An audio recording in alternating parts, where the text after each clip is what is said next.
Chaque don compte pour nous aider à franchir avec succès cette période difficile. Financez TVL, maintenant. Financer TVL, c'est essentiel.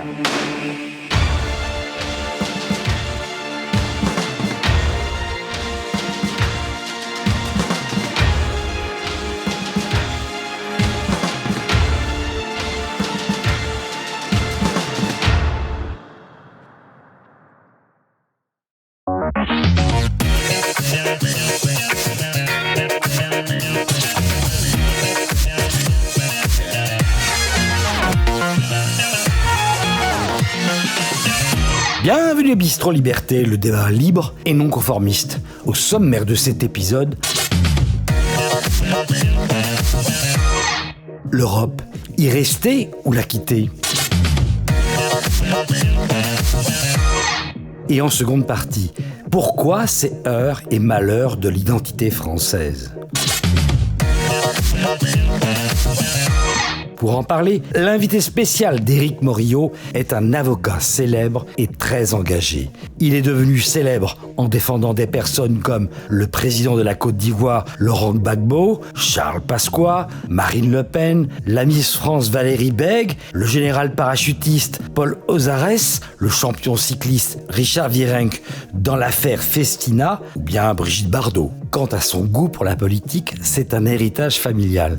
Il commence à gauche et sera même dans le comité de soutien de François Mitterrand. Un parti socialiste à qui il tourne le dos dès l'entrée au gouvernement de Bernard Tapie. Il dérive au centre, puis à droite avec le RPR et poursuit sa mue en se rapprochant du FN en 2011 grâce à Louis Alliot, mais aussi au bon rapport qu'il a avec Marine Le Pen depuis qu'il a défendu sa mère Pierrette. Il devient l'avocat du Front National, il est élu député du Gard en 2012 et c'est tout naturellement qu'il se retrouve à la commission des lois au Parlement. Il est élu en 2019 député européen du Rassemblement national. Il trouve en Éric Zemmour une personnalité plus proche de ses convictions économiques plus droitières que celles de Marine Le Pen. Protestation, son dernier ouvrage paru en 2022, est le 32e, autant dire que c'est un écrivain prolixe. C'est peut-être là l'origine de son amitié avec Jean Edernadier. Il est célèbre pour ses colères et ses coups de gueule. Cela promet un Bistro Liberté animé. Je vous demande d'accueillir Gilbert Collard.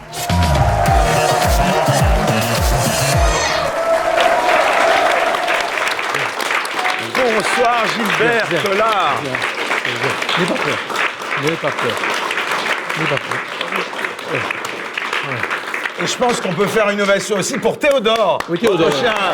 Ça va.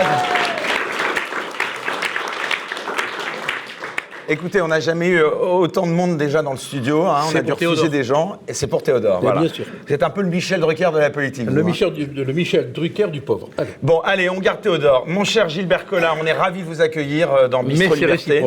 Alors, comme de il sait qu'avec moi, il ne pourra pas suivre le fil conducteur de son propos. Voilà. Mais il a l'air sage. Non, il a l'air sage. Avec nous, donc c'est la coutume de l'émission, vous le savez, donc des sociétaires qui sont comme vous, qui ont une langue bien pendue. Tout d'abord, Myriam Palamba, journaliste et chroniqueuse, on peut l'applaudir. À tes côtés, ma chère Myriam, un petit nouveau, il s'appelle Frédéric Bascugnana, il est expert en souveraineté numérique et entrepreneur de la tech. Merci d'être là, Frédéric. Très prolifique sur Twitter. Et puis bien sûr, mes deux acolytes habituels. Tout d'abord, Mike Borowski, on l'applaudit. Ça challenge au niveau du fan club. Hein. Et puis bien sûr, Greg Tabibian de la chaîne Je suis pas content TV.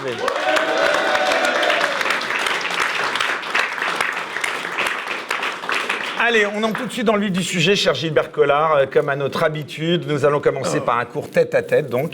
Et puis ensuite, bien sûr, tout le monde pourra s'exprimer avec nous. Je vais vous poser d'abord quelques questions sur des sujets que nous n'aborderons pas par la suite. Alors, tout d'abord, une question d'actualité évidente. Qu'est-ce que vous pensez des derniers événements qui se sont déroulés ce week-end en Russie avec la rébellion de Prigojine, le chef du fameux groupe Wagner? Quelle a été votre réaction? Écoutez, comme personne n'y comprend rien, je ne vois pas pourquoi j'y comprendrais quelque chose. À l'exception, bien sûr, de celui qui comprend tout, parce qu'il rit de se voir si beau dans son miroir médiatique, c'est le dindon qui a le don de se tromper toujours, c'est Bernard-Henri Lévy. Ah oui. Alors lui, il sait Il évidemment... s'exprime partout, on continue de l'inviter C'est partout. ça, il sait tout, et il a tout compris. Il a du reste annoncé 7 ou 8 heures avant la reddition de Wagner, qu'ils occupaient quasiment la Russie et que Poutine était en prison. Bon, alors, si vous voulez savoir quel temps il ne fera pas, vous écoutez le météorologue intellectuel dont le drapeau blanc de la chemise vole au vent des girouettes, c'est Bernard-Henri Lévy. Alors, bon, il est de bon ton, dans cette société expertale, de toujours savoir. Moi, je ne sais pas. Je pense que c'est un peu la journée des dupes, parce que j'imagine mal Wagner avec ses 2500, maximum 5000 hommes, maximum. Hein. Et là encore, le montant des hommes varie en fonction des données. Je les imagine mal prendre d'assaut Moscou et renverser le régime de Poutine. Donc, je suis très circonspect quant à la finalité de cette histoire. Je sais que ça a permis à Poutine quand même de remettre un peu d'ordre dans l'état-major. Je sais que ça lui a permis de remettre à leur place certains militaires qui se croyaient un peu les maîtres du terrain.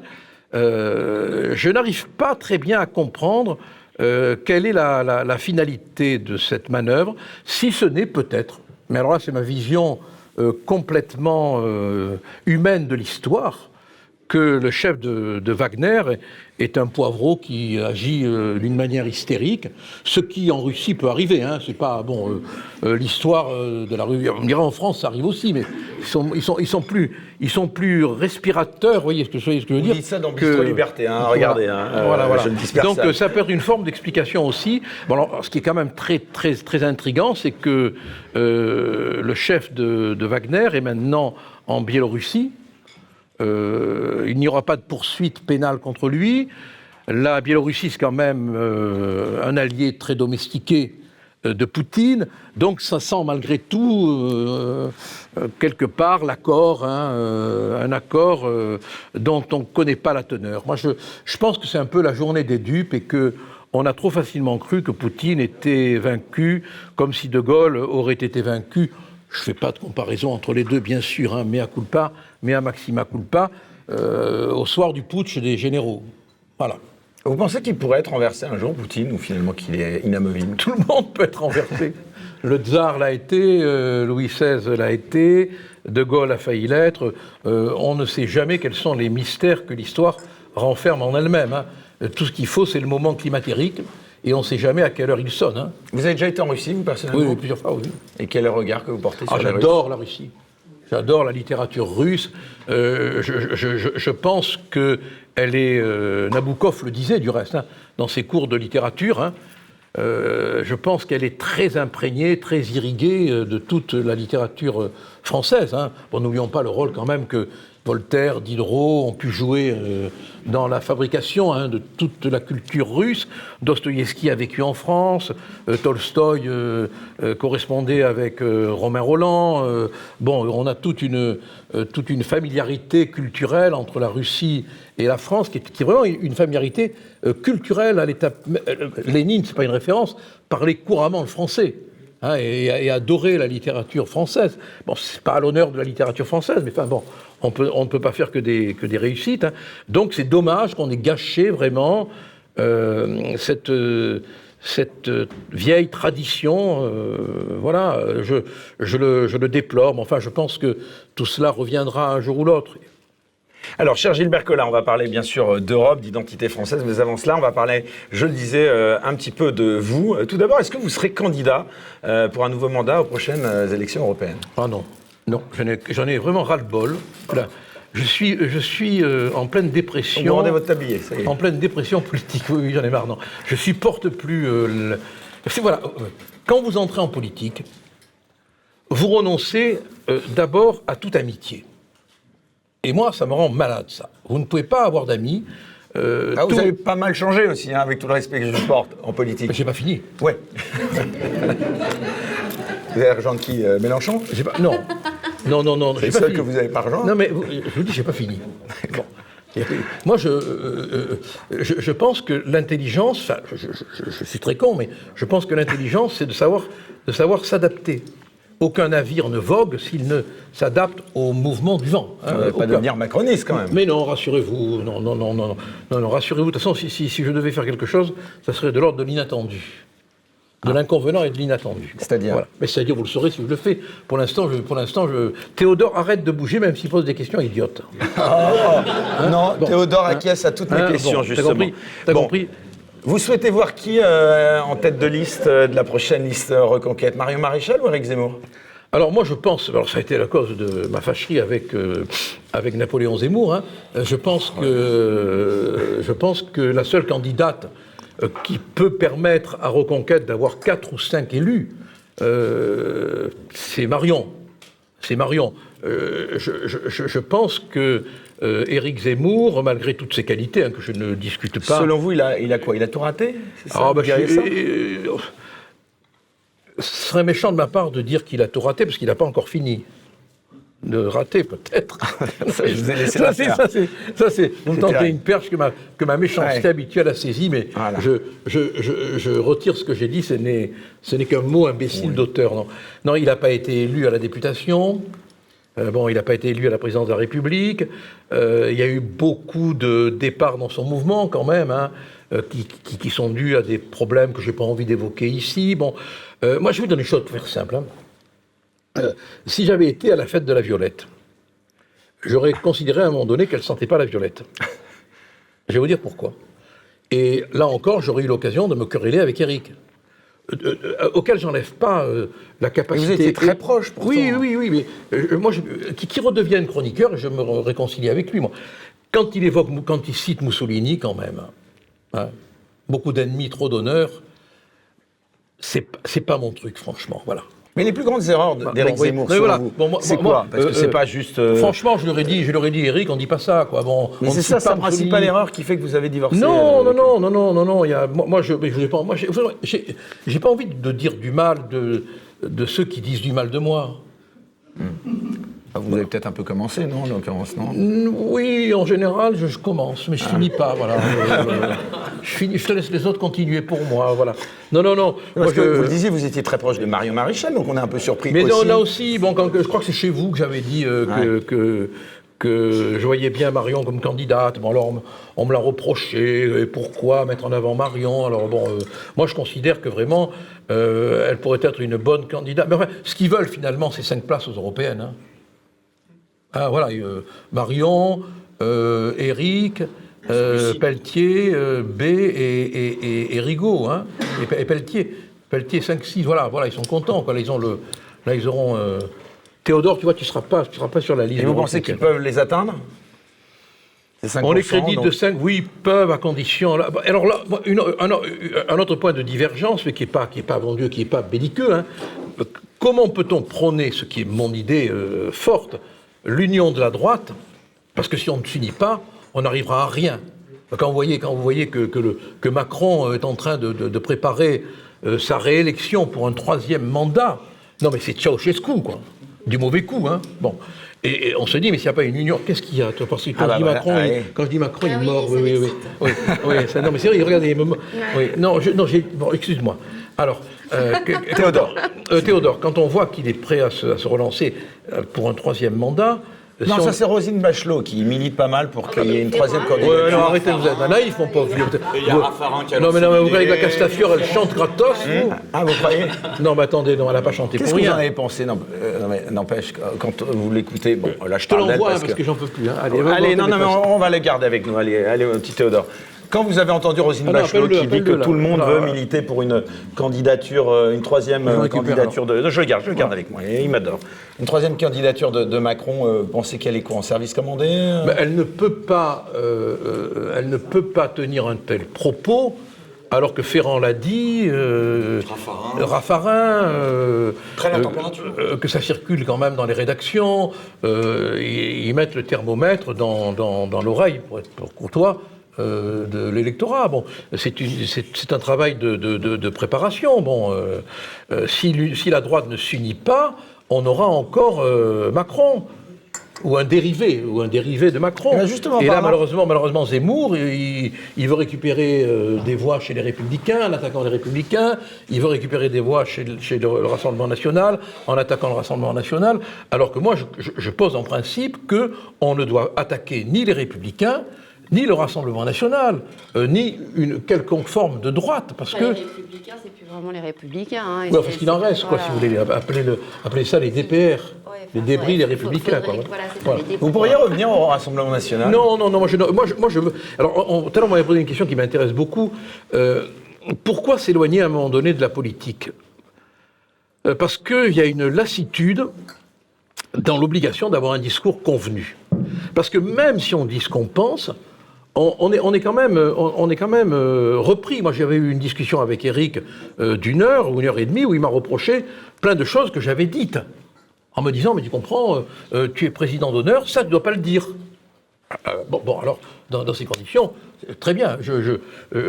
C'était le même problème avec Marine Le Pen. Alors peut-être que, comme le dit mon adorable femme, je ne suis pas fait pour être dans un parti. Peut-être. Bon, ça, c'est possible aussi. Hein. Mais peut-être que vous êtes fait pour créer le vôtre. De quoi de parti? Ouais. Moi, je ne suis que pour le parti pris. Ah, d'accord. Quel que soit son prix, du reste. Et vous ne regrettez jamais vos décisions, que ce soit d'avoir quitté le RN, d'avoir maintenant quitté Éric Zemmour? Non. D'avoir quitté Mitterrand? Non, j'ai pas quitté Mitterrand, c'est une connerie, ça. Non, c'est une connerie. Non, j'ai jamais été... Ah oui, vous voulez dire le PS? Oui. Mais le PS, je l'ai quitté quand Bernard Tapie a été ministre. Bon. Et vous avez un article du Figaro Magazine où je l'explique très clairement. Moi, je dis comment peut-on être socialiste si Bernard Tapie l'est, et paix à son âme, hein. C'est-à-dire que, bon, là, maintenant, il n'est plus là pour se défendre, donc on va bien se garder de l'attaquer, hein.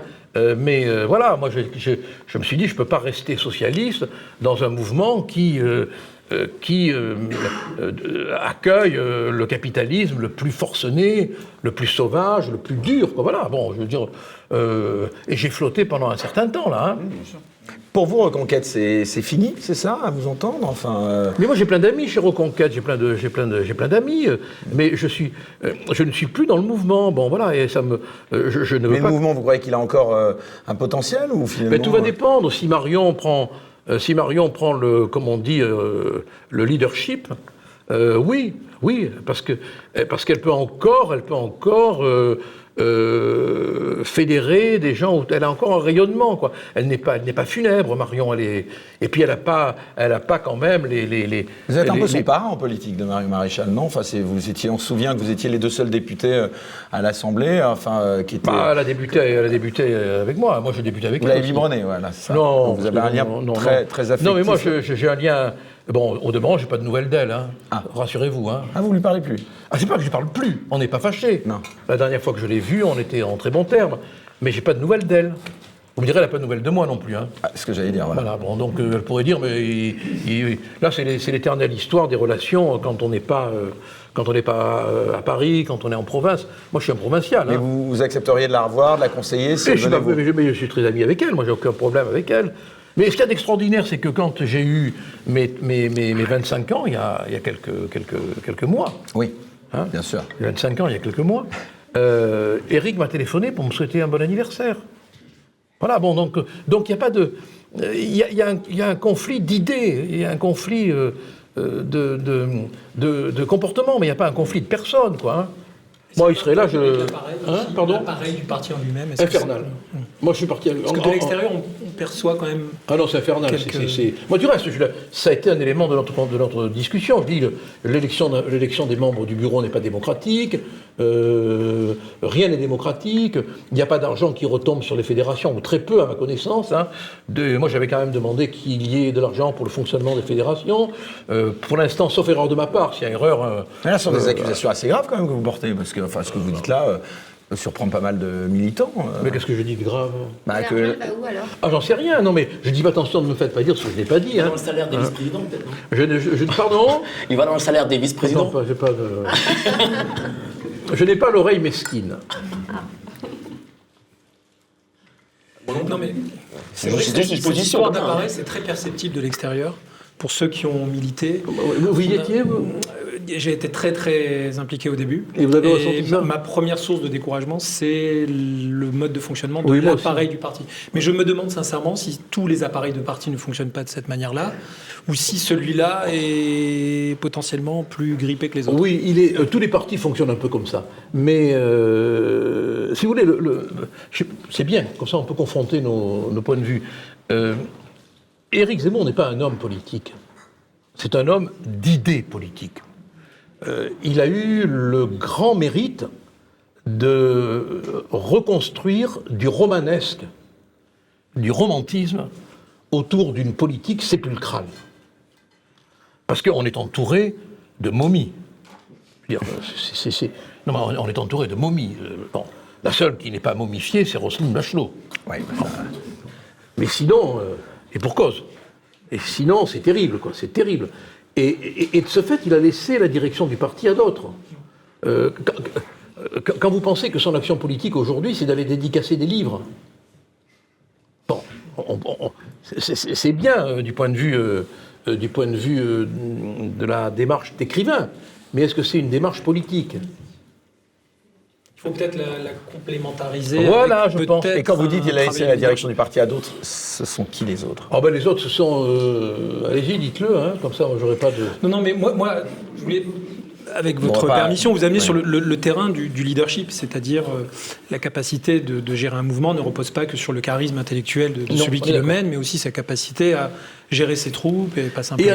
Et à ne pas perdre les militants qui auraient pu être utiles. Par exemple, moi je pense au départ de Rivière, de Jérôme Rivière, de Maxette, qui est députée européenne. Jacqueline Moreau, qui a été Jacqueline très aussi. méprisée pour le coup. Elle a écrit un très bon livre.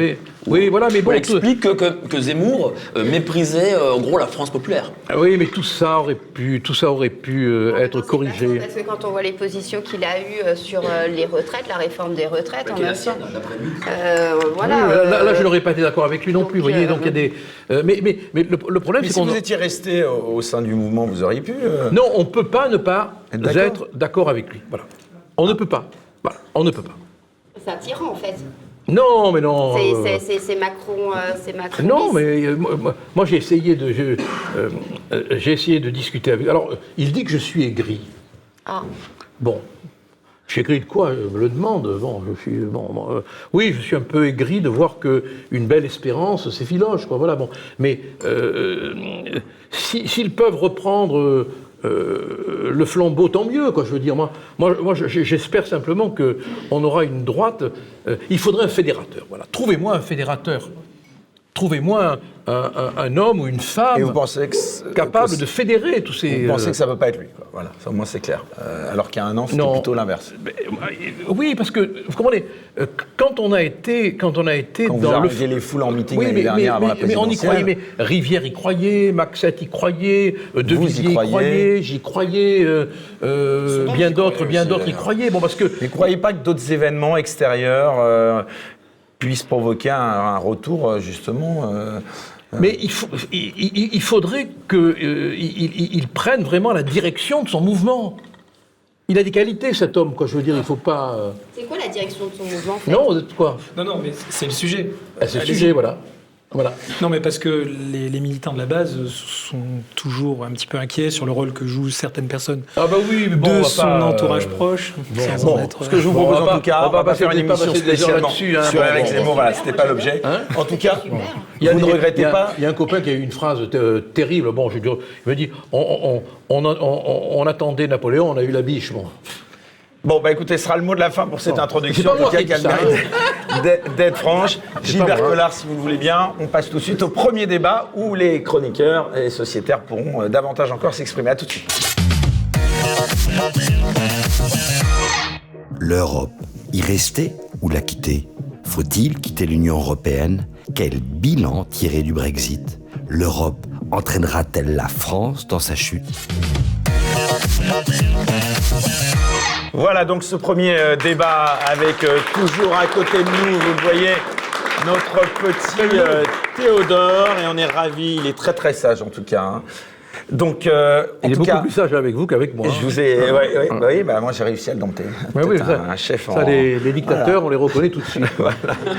Alors, on va aborder tout de suite, si vous voulez bien, ce premier débat. Donc, on a intitulé « L'Europe, y rester ou la quitter ». On va commencer par un constat. L'Europe, est-ce qu'elle sort, d'après vous, Gilbert Collard, affaiblie ou renforcée par les crises successives qui sont déroulées depuis le Covid-19 ? Alors, je crois qu'on va être tous d'accord sur un constat. C'est un rêve qui se transforme en cauchemar. Qui peut ne pas imaginer l'Europe, alors qu'elle existe depuis Charlemagne ? Et que le traité de Verdun, malheureusement, on le sait, l'a disloqué. Hein. Qui peut ne pas être européen alors qu'on est dans l'Europe ? Mais quand on voit ce qu'est devenue l'Union européenne, on a atteint vraiment le sommet de ce que la bureau-technocratie peut faire. C'est un système complètement bureau-technocratique, avec à sa tête Ursula von der Leyen, qui se comporte en maîtresse absolue, qui tient ses pouvoirs d'elle-même, parce qu'elle n'a pas été élue, qui renforce constamment les pouvoirs de la Commission, dans le domaine de l'armement, maintenant, hein, ce sont les dernières initiatives, hein, puisqu'on va contraindre les pays de l'Union européenne à fournir un certain nombre d'armes. Elle s'est octroyée des compétences dans le domaine médical, avec la Covid, en signant des contrats d'une opacité absolue. Bon, la Commission est en train de se doter d'une puissance qui est complètement illégale, mais il n'y a pas de légalité dans l'Union européenne. Il n'y a pas parce que quand vous êtes, comprenez, c'est une soviétisation du système. Quand vous avez une superposition structurelle de pouvoirs administratifs, vous ne pouvez plus rien faire. Les députés ne servent strictement à rien. À rien. D'abord... vous voulez dire que vous ne serviez à rien ? C'est ce que je viens de dire. Ça vraiment à rien du tout. Vous ne l'avez pas compris. Mais non, mais je pensais que quand même... Non, mais je sers au moins à vous le dire. D'accord. Ce qui est déjà pas mal. C'est vrai. Parce que tout est fait en amont par la Commission européenne, déjà. Tout est décidé par la Commission européenne. Même pas des lanceurs d'alerte, quand même, enfin. Mais écoutez-moi, en plein Parlement, j'ai dit, lorsqu'il y avait la médiatrice qui était présente, bon, la médiatrice, c'est la personnalité qui est là pour contrôler un peu le fonctionnement des services et qui est en dehors de l'Union. J'ai dit, mais j'espère que vous aurez les SMS entre Ursula von der Leyen et Pfizer. Elle a réagi en me remerciant. On a la vidéo. Bon, on a les. Mais non, bon, mais non, voilà. c'est juste une honte. Vous ne pouvez pas lutter contre une bureau-technocratie oligarchique. Ça fait beaucoup de qualificatifs, mais c'est la traduction exacte. Donc le combat est perdu. Non, parce que non, le combat n'est pas perdu pour une raison très simple. C'est qu'il y a ce que Saint-Just appelait, et ce que Michelet a expliqué dans son histoire, du reste, de France, la force des choses. On ne peut rien contre la force des choses. Les calculs les plus savants, les préparations les plus... Mais l'Union européenne, en gros, c'est comme l'État français, l'administration française, mais en plus grand au niveau de l'Europe. Voilà. Parce que c'est grosso modo les mêmes technocrates. Alors attention, ce qu'il faut savoir, c'est qu'il y a de la paternogénèse là-dedans. Ils se reproduisent. C'est-à-dire que quand vous avez un poste à l'Union européenne, en général, votre fils en a un. Vous voulez que je vous raconte une histoire ? Si j'ai le temps ou pas ? Oui, allez-y, bien sûr. J'ai le temps. Oui. Théodore est très sage, en plus. Bon, c'est l'essentiel. On était pendant la période de la Covid.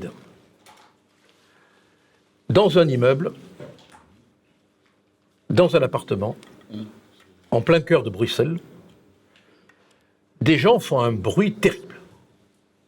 On entend des cris, des gémissements, des hurlements de plaisir. TVL, ça devient porno, quoi. Les voisins s'indignent et en ont assez de ce tohu-bohu du cul. C'est Babylone. L'histoire est vraie. Pas une blague, l'histoire est vraie. Elle est anecdotique. Non, mais elle est anecdotique, mais elle est très significative. Ils appellent la police. Des gendarmes belges arrivent. Il y a un gendarme qui se met en fonction à l'entrée. Il y a 4 ou 5 gendarmes, je ne sais plus, qui montent à l'étage. Il y a un gendarme qui tape à la porte, il est 2h du matin, il entend des cris, des hurlements, la porte s'ouvre, et il voit devant lui un homme en barésille, en string, qui croit que le gendarme est un cadeau qu'on lui envoie. Et il commence à batifoler avec le gendarme le temps de se prendre un pain, ce qui, pendant une fraction de seconde, a été interprété par lui comme un geste peut-être amical. Bon. Je pensais que vous alliez me dire ça excite le gendarme. Je ne me permettrai pas. Derrière elle, il y avait une gendarmette qui a fait une syncope, mais ça passait. Bon. Et c'était une scène de partouze, gigantesque, telle qu'Ovide même n'a jamais pu les décrire. Et... Pendant le Covid, les confinements, il y avait confinement pas. J'ai hâte de savoir qui étaient les gens qui nous ont, étaient là et qui nous ont donné des leçons Alors ils demandent, malades. ils demandent évidemment leur papier à tous les gens qui étaient là. Ils leur ont demandé le pass sanitaire ou pas? Attendez, restez calme. Ah pardon. Oui, parce que ça c'est le genre de truc qui me chauffe. Ils demandent des papiers, évidemment, parce qu'ils sont à poil, ils ne peuvent pas donner des papiers. Il y en a un qui s'échappe par le balcon et qui descend grâce à la gouttière et qui se fait choper en bas par un gendarme. Et il dit, écoutez, je suis membre du Parlement européen, j'ai une immunité, foutez-moi la paix. Bon, ah bon, très bien. Tous les participants au concert étaient soit membres de l'Union européenne en qualité de membres de commission, soit députés, soit etc., etc. Il y a eu, si j'ose dire, un entrefilet, si j'ose dire, dans la presse. Pas de suite. Mais vous connaissez l'identité? Bien sûr. Ce qui veut sont dire, des gens connus? Bien sûr. Ce qui veut dire qu'il y a une...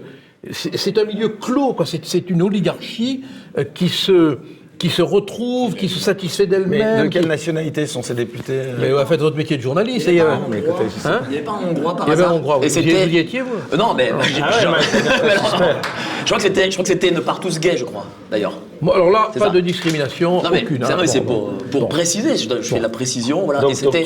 Moi, j'ai un profond respect. Non, je n'y étais pas, mais je le sais qu'il y avait un Hongrois qui était, je crois, du parti de M. Orban, et qui était militant, justement, contre l'LGBT. Et qui lui-même est un LGBT. Mais l'histoire est donc... Elle est vraie. Et lui, s'est fait arrêter. Ce qui est incroyable, c'est qu'on n'en a pratiquement pas parlé. Et comme il n'y a pas de presse... C'était quand, ça? C'était il y a 1 an et demi, 2 ans, je crois. Oui, c'est ça, voilà. Comme il n'y a pas de presse... Mais il faut voir aussi ce que c'est le Parlement européen. On ne peut pas... Moi, j'ai fait des émissions. On ne peut pas le pénétrer, vous voyez. Bon, Déjà, il faut voir le bâtiment que c'est le Parlement européen. Oui. Moi, j'y fais des émissions assez souvent. Oui. Je ne dirai pas avec qui parce que ça ennuie madame. Mais dès qu'on rentre au Parlement européen de Strasbourg, on n'est plus en France, on n'est même plus dans un Parlement. On est dans une sorte de grande start-up Google. C'est Orly, c'est Charles de Gaulle. Où l'on parle anglais, allemand, pas français, où c'est scandinave. Voilà, c'est les Germains et les Scandinaves qui sont les patrons. Et nous, les Français, on a décidé que on allait laisser tomber. Voilà. Nous, on n'est plus rien là-dedans. Mais d'un autre côté, moi je vais vous dire, l'Europe, il faut dire les choses, c'est vraiment un fiasco. Mais c'est aussi notre faute à nous, Français, qui avons laissé faire. Mais vous savez, moi, un matin, je me retrouve en train de prendre un café, à l'une des buvettes du Parlement. Il y a un député allemand habillé en tyrolien, une tenue tyrolienne, sans droit, hein, tout vert, qui s'assied en face de moi, qui me dit en allemand, ça vous dérange pas? Je dis, je parle pas allemand. Il me dit speak English, je dis parle pas anglais. Je dis locore latinum, je parle latin, c'est tout. Bon, il y avait mon attaché parlementaire qui a commencé à engager la discussion avec lui, et je lui dis demandez-lui ce qu'il pense des Français. On lui pose la question, alors vraiment le type très diplomate, il me dit vous arrivez toujours en retard, nous on connaît bien les dossiers, vous un peu moins, on est beaucoup plus sérieux que vous. Ils nous prennent pour quoi, quoi? Vous savez, moi j'ai pris le train avec un député européen que je devais tourner à Strasbourg, avec Agnès Evren, exactement, qui est présidente LR de Paris. Elle est venue avec un petit sac de maquillage. On est partis à 7h du matin ensemble, on était assis côte à côte. Elle est arrivée à Strasbourg, elle a voté un truc et puis elle s'est barrée. à midi. Voilà. Et c'est ça Strasbourg, c'est ça les députés européens. Donc moi j'aime beaucoup la façon dont vous racontez les choses. C'est très trivial, c'est très marrant. Mais excusez-moi, vous êtes en train de nous parler de partout, de chemsex, de machin, etc. À l'échelle européenne. Enfin, est-ce que les gens, ils ont quand même conscience, et moi j'aimerais vraiment le dire, c'est que tout ça, c'est avec nos impôts. Parce qu'en plus, les députés, Van der Leyen, ils se sont augmentés considérablement il y a quelques jours pour faire face à l'inflation, pendant que nous, quand on va faire nos courses, on paye une blinde et nos salaires n'ont pas bougé quand on en a. Donc, franchement, bon, alors c'est très sympathique, on rigole, etc. Mais qu'est-ce que vous voulez qu'on fasse ? Moi, vous voulez vraiment que je vous dise la façon de penser ? Bon, je pense qu'à un moment, il faut aussi savoir s'indigner, se révolter. Non, mais d'accord, mais attendez, des mots. Attendez, déjà peut-être, peut-être démissionner dans ce cas-là, ne pas y rester, non ? Pour cesser de les emmerder ? Pour cesser de demander à Ursula ses SMS ? Les rares fois où on peut ? Pourquoi ? Moi, si je démissionne demain, c'est un autre qui prend ma place, hein, et qui n'aura pas forcément l'envie de dire ce que je peux dire. Après, c'est super que vous le racontiez. C'est pas une affaire individuelle. C'est pas une affaire. D'abord, les gens s'en foutent de l'Union européenne. Là, je vous assure, hein, peut-être parce qu'on a. Ils s'en foutent, mais est-ce qu'il faut quand même qu'ils sachent, les gens, que toutes les décisions politiques qui sont prises aujourd'hui, notamment la réforme des réformes, c'est à cause de l'Union européenne. Sur ma chaîne YouTube. Et là, tous les trucs d'écologie, là. Mais je passe mon temps à le dire, moi, sur ma chaîne YouTube, je passe mon temps à leur dire attention, ne soyez pas dupes, c'est avec vos impôts, c'est votre argent. Mais la réforme des retraites, c'est quand même l'Europe. Mais l'Europe, c'est tout. Bah oui, c'est tout, en effet. Il n'y a pas une décision. Comment informer les gens, justement, pour leur dire que l'Europe, c'est tout ? On annonce toujours sa fin prochaine, et force est de constater que ça ne se produit jamais. Mais l'Union soviétique est tombée, le tsarisme est tombé, la monarchie... La construction européenne en matière d'empire, si on compare aux autres dans l'histoire, c'est une brindille. C'est une brindille, bon, ça finira. Combien de temps, un jour. Vous êtes pour le Frexit ou pas ? Ah oui. Ouais. Maintenant j'en ai... Parce que vous comprenez, on n'est plus français en France, quoi. Bon, moi je suis pas du style fermé, moi. Hein. Ne croyez pas que je suis le réac au béret basque, hein, et avec la flûte de pain dans la poche. Encore que le bon pain, j'aime. Hein. Bon, non, mais... mais la flûte un peu moins. Ça dépend de la flûte. Aujourd'hui, on est vraiment complètement soumis, quoi, quand vous pensez que Macron parle de souveraineté européenne, quoi. Bon. Et vous qui venez de la gauche, et de la gauche plutôt socialiste 80, est-ce que vous avez cru un moment à ce projet ? Ah oui. Sur Maastricht, vous y avez cru ? Ah oui, non, moi j'étais... merde. Mais je veux dire une chose. C'était un peu naïf, finalement. Vachement. Moi, je suis arrivé à gauche par la lecture de Jules Vallès. Oh, l'enfer. Et voilà. Bon, je suis... Voilà, bon. Moi, c'est la littérature qui m'a... C'est comme ça qu'on est un cocu d'infini. Et non, mais... Alors, et il est vrai que lorsque vous vous rendez compte que vous êtes cocu d'infini, ça vous rend à ce moment-là très dur, quoi. Hein. C'était quoi le déclencheur ? C'est quoi ? C'est le référendum ? C'est Sarkozy qui refait voter ? Qui vous dit, c'est en fait, je suis bourré sur l'Europe, ouais.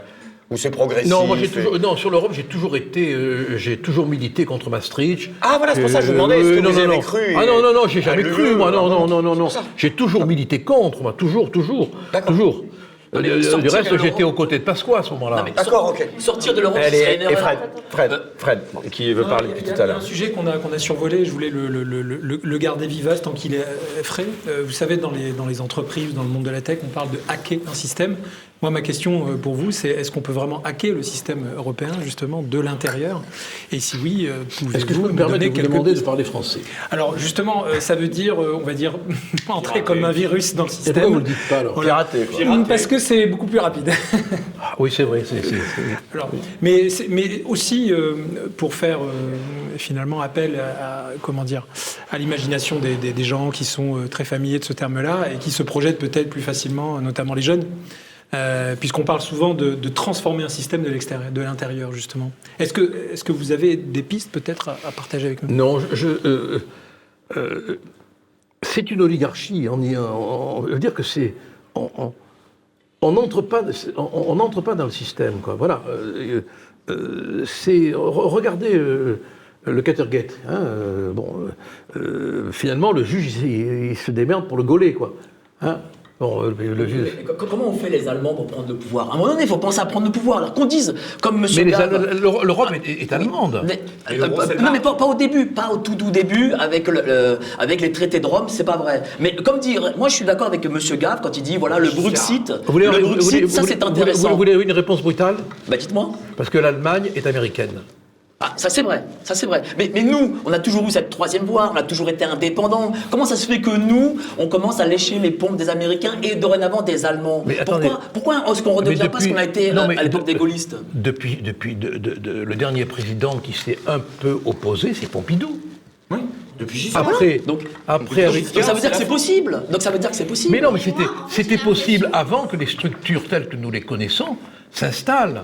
Parce que depuis Pompidou, pardon, mais les superstructures européennes se sont consolidées. Écoutez, vous avez un pays qui s'appelle la Pologne, on veut leur imposer, je ne sais pas combien au hasard évidemment, on veut leur imposer des choses, eh ben ils font des bras d'honneur et merci au revoir et on prend quand même l'argent. Oui, mais ils n'ont pas Macron comme président. Ils n'ont pas eu Hollande. Non mais d'accord, je veux bien, mais ça signifie que c'est possible. Ça veut dire que si on avait un président fort, peut-être comme vous par exemple, ben ce serait possible. Oui, mais à partir du moment... Vous savez, en politique, il y a quelque chose qui est très important, c'est la volonté d'agir.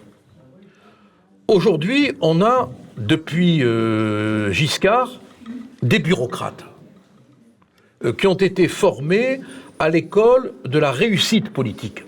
C'est-à-dire qu'on entre en politique non pas pour défendre des idées, mais pour vendre un produit idéologique qui assurera votre pérennité dans la fonction. Regardez Macron comme il case et recase tous ceux qui s'en vont. Le produit marche. Hein?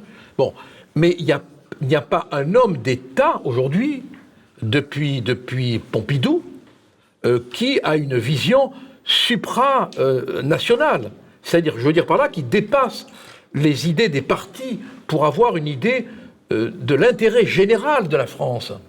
Est-ce que vous considérez qu'il y a encore un amour patriotique dans ce pays? C'est sûr que non, malheureusement. Ça va être l'objet du second débat. Myriam, tu veux réagir? Moi quand je vous entends parler, que ce soit vous ou Mike, on a l'impression que c'est une oligarchie, l'oligarchie européenne qui est totalement indépendante, qui fait son petit truc, mais ne dépend elle-même pas d'une oligarchie supérieure, parce que je trouve ça assez surprenant. On a l'impression qu'ils prennent des décisions qui n'ont aucun fondement, qui sont en tout cas pas fondées sur le bien commun, qui ont plutôt tendance à appauvrir les gens. Donc je me demande, en bonne complotiste que je suis, quel est le but final de ces choses-là en fait? C'est de tous nous en bonne santé des États-nations de nous appauvrir, c'est quoi le but? Fric, les banques. C'est Marx, dans ses cauchemars les plus fous, même s'il était bercé à ce moment-là par Lénine et Proudhon, n'aurait jamais pu imaginer que la finance internationale soit à ce point puissante. On est entre les mains des banques. Enfin, quand vous pensez il est acté que si les banques font faillite, elles peuvent se rembourser sur vos dépôts à hauteur de 100 000 euros, sur vos dépôts, et qu'elles ne sont tenues, de vous rembourser que 100 000 euros. Voilà. Et que tous les ans, vous recevez un papier vous disant, attention, on attire votre attention sur le fait qu'en vertu de la loi numéro tant on peut, en cas de faillite, garder vos avoirs, on est tenu de vous rembourser que 100 000 euros. Non mais attendez, alors, bon... Déjà, quand on a 5 000 euros sur son compte en banque, on est riche. Mais un retraité moyen qui toute sa vie a économisé, il peut avoir 200 000 euros, par exemple. Il perd 100 000 euros. Une entreprise peut très bien les avoir sans être riche. Pourquoi les banques russes, par exemple, n'ont pas ce pouvoir en Russie? Parce qu'il y a un président à la hauteur qui a des épaules. Mais on est d'accord, mais il faut... Mais ça existe bien, c'est ce genre de type. Mais on est... ça ne veut rien dire, le truc de on va désobéir.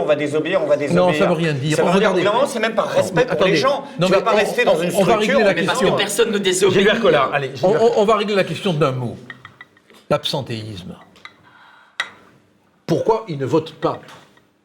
Vous y alliez toutes les séances, vous, honnêtement? Non, mais moi je parle pas des députés. Ah oui, d'accord, mais moi c'est ça la question. Non, moi je ne vais pas toutes les séances. Non. Mais de toute façon, on a un tel sentiment, si vous voulez, que c'est mécanique, que de toute manière... Ça sert à rien. Bon, que c'est bon. Et c'est la raison pour laquelle je ne me représenterai pas, si tant est qu'on veuille bien me représenter. Je dirais non. Moi je veux être libre de dire ce que j'ai envie de dire, vous comprenez? Voilà. Et puis, qu'on dise de moi ce qu'on veut, je m'en fous. Et vous l'étiez pas en étant député européen? Mais non, parce qu'on a... Enfin, dans un parti. Ben non, on est tenu par le groupe, on est tenu... Alors moi encore, j'avais un statut un peu particulier, mais... Là, vous êtes tout seul. Hein? Là, vous êtes tout seul, vous n'avez pas de groupe. Non, voilà, mais oui, mais on représente rien.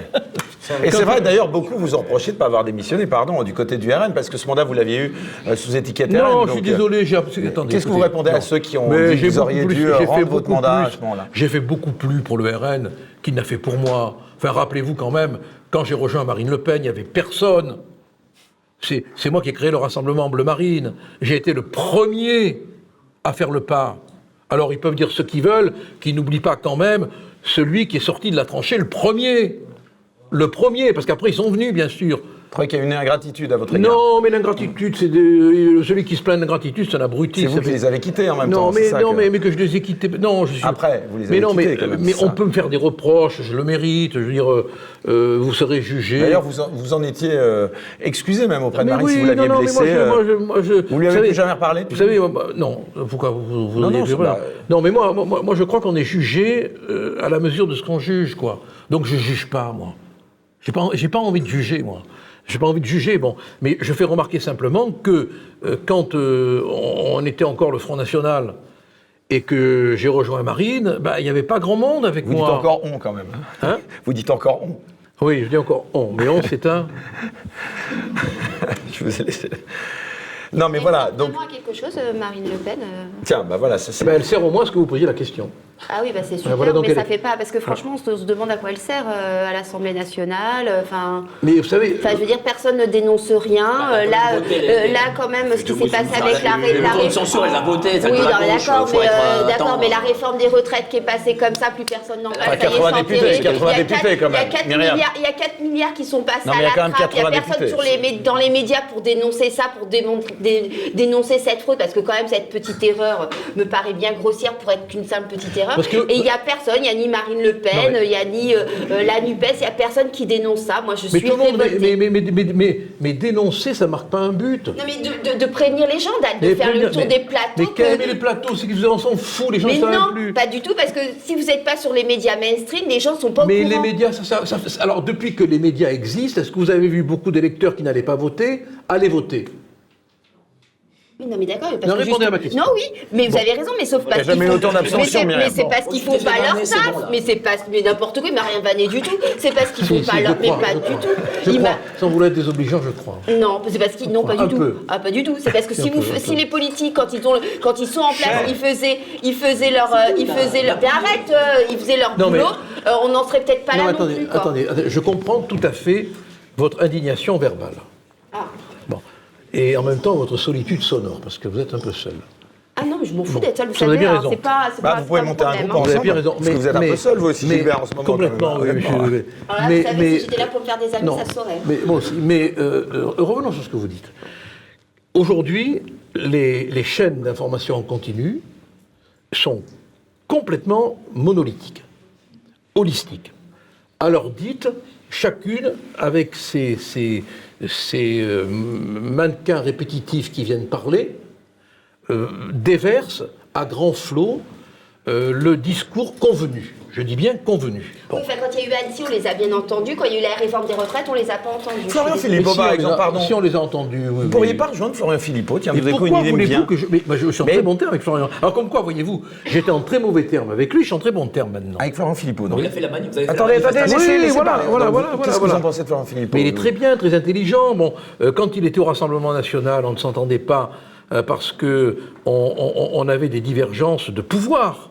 Ça, ce sont des querelles de personnes. On laisse entendre là qu'il va y avoir une alliance entre Nicolas Dupont-Aignan, Florian Philippot. Vous pourriez la rejoindre, cette alliance, aux européennes? Mais moi, je ne veux pas être candidat aux européennes. Non, mais pour la soutenir, au moins, aussi un parti. Je ne sais pas, je verrai. Mais si je me rends compte qu'il y a un parti, un mouvement... Vous pourriez le soutenir, Florian Philippot? Je le soutiendrai avec d'autant plus d'efficacité que ce serait un soutien désintéressé. Ah, donc là, ce soir, vous nous dites que vous soutiendriez peut-être, enfin même Florian Philippot aurait une bonne chance d'être soutenu par Gilbert Collard. Aux vous avez entendu ça? Oui, moi c'est ce que j'ai compris. Vous avez dit du bien de Florian Philippot. Non, une de Libé, ça sera titré. Non, je n'ai pas dit ça. Non. J'ai dit que Non, j'ai pas dit ça. Alors, je vous la pose à l'envers la question. Si demain, en ayant vu l'émission, il vous propose de le rejoindre pour l'aider à mener son combat sans rien demander, comme vous le dites, est-ce que vous accepteriez de... Non, mais ce n'est pas parce que Florian Philippot, est-qualité, ou n'importe qui est-qualité me demanderait de le rejoindre, que sur le charme irradiant de la personnalité, je m'engagerai. Je ne suis pas comme vous, moi je ne cède pas aux tentations sur le projet physique. Bon, il me faut du fond, des idées, de la doctrine. C'est vrai qu'il en a donc, plein le cul, qu'il veut être avec son chien tranquille, aller faire ce qu'il a envie de faire, quoi. Voilà. Donc si Florian Philippot ou si un autre demain que je ne connais peut-être pas, me proposait un corpus idéologique qui me convienne, bon, je ne dis pas que je ne le soutiendrai pas pour ses idées. Non, parce que la question derrière, c'est est-ce que vous pourriez être cohérent avec ce que vous dites, souhaiter une alliance de tous les candidats français qui sont partisans du Frexit, par exemple. Lequel Florian Philippot, Dupont-Aignan, Asselineau... Vous dites une union de tous les candidats, lequel ceux-là, enfin, on sait qu'ils vont être candidats, de toute façon. Mais lequel qui ferait l'union ça, ce sera à eux, après, de s'entendre pour savoir lequel... Quand on aura trouvé celui qui peut faire l'union, le problème, c'est qu'il n'y en a aucun qui veut se mettre en second. Oui, non, mais on peut essayer peut-être de leur faire comprendre que l'intérêt général... ou alors il faut revenir à un système monarchique. Allez, on va arriver au terme de ce premier débat. Allez, dernière question. Frédéric. J'ai peut-être une ultime question pour vous sur le rôle de la guerre en Ukraine dans la conscientisation du peuple quant au rôle de l'Europe. On nous l'avait quand même vendu à l'origine comme l'Europe c'est la paix. Ah ben ça. Alors, est-ce que vous pensez que ça peut contribuer à ouvrir les yeux des gens ?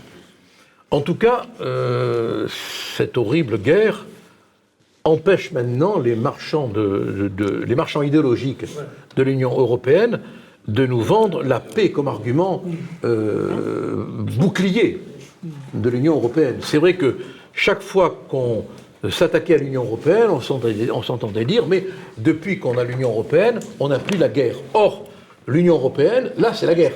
Parce qu'on est fournisseur d'armes, on est impliqué dans le conflit. Avec la vassalisation. Avec la vassalisation, avec la financiarisation aussi de la guerre. Ouais. Bon, donc on est... L'Europe, pour le coup, c'est la guerre. L'Europe, c'est un instrument de belligérance maintenant. Bon, donc on ne peut plus vendre cet argument qui était répétitif, récurrent, et qui, sur le plan idéal, était d'une efficacité redoutable. Allez, mon cher Gilbert Collard, on conclut donc ce premier débat par les caricatures d'Ignace qu'on peut applaudir justement en live. Tout d'abord, alors la première, Partouze et chemsex à Bruxelles, c'est notre façon de concevoir l'Union européenne. C'est pas mal.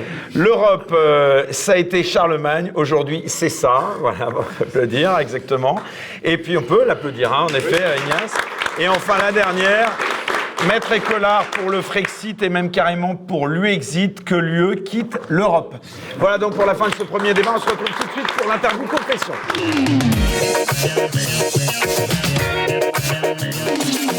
Allez, on enchaîne avec l'interview confession. C'est très simple. On peut en effet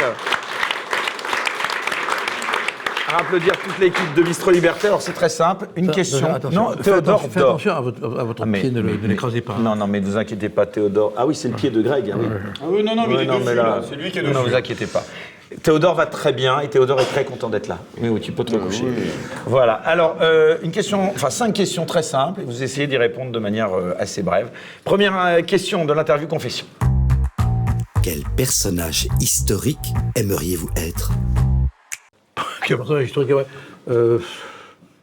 Jeanne d'Arc. Eh ben, c'est clair. Deuxième question. Quel est l'événement qui a changé le cours de votre vie ?